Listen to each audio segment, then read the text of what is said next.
السلام عليكم ورحمة الله وبركاته كلانتو عنا oo wanaagsan daawadayaal meel walba oo aad naga daawanaysaan ku soo dhawaada channelka aan ku leeyahay YouTube-ka Dhambaal Official fadlan daawade channelka hadaad ku cusub tahay subscribe noo saar haddii hore aad nala joogtana waad ku mahadsan tahay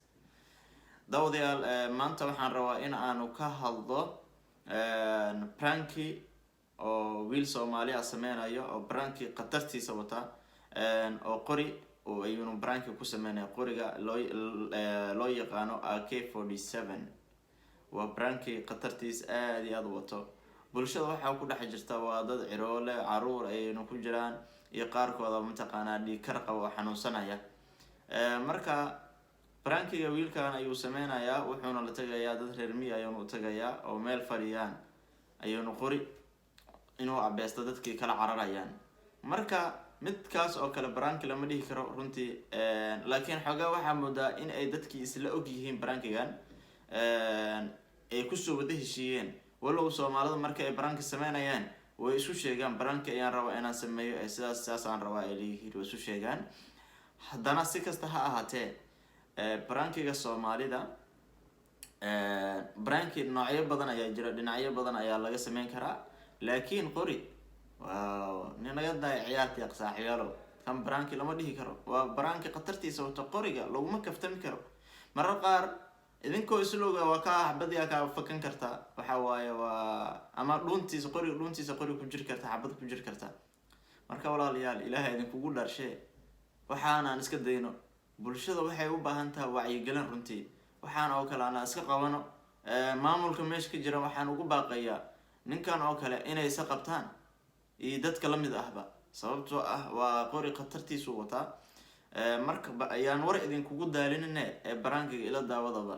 magaalada baadiyo badan iyo reer miyi marka dadka reer miyiga baan prank ku sameeynaa bal prankigaas hadaba maanta wuxuu noqonayaa qorigaas sita meher dhan la fadhiyaa gudaheeda la geliya marka waxaan leeyahay in saasoo la soo dhaxgalaya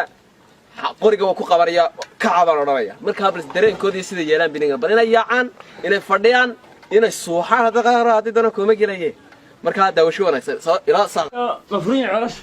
farceesh kale waxa qaar wax ku jiray qaar wax ku jirba oo leedahay meel la boodin ka xaq oo geel khaliis xaqaad xorta geel xaq khaliis xaq u joog geel daayta halka buu noo daaqayo geel ba ka way iska wacnaa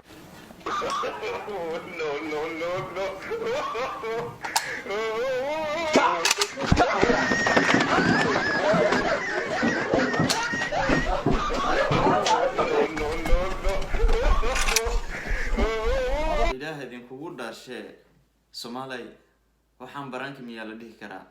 gabdhaha dadka shaabinayna way ka raali gareynaa waana mahadsantiin deebsaan aan walkaas iska fadhiyo waxaan iska baadon baaban ahaa tawa naga xisaaniga marka hore werwerayo gaaya ka cararay ku werwerayo ayaa naga xisay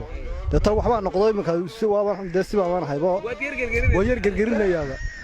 istajaa kula tijaabina dadka tijaabina waxaan eegay dulqaadkooda moogta waxaan pranki baa la yiraahdaa pranki waa kamarada qarsoon baa la yiraahdaa marka waad mahadsantahay waa la yiraahdaa kana istajaadeen waayahay waa adigu waad mahadsantahay anaguna waan waxsanahay wala dhaxnaxintaana waa ilaahay baa naga biin kare ilaahay baa walaalow anigu waan yar xanuunsanay inta caaba bay hay wan Ahmed baan la fadhiyay meesha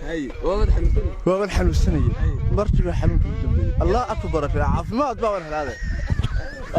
waa ma santahay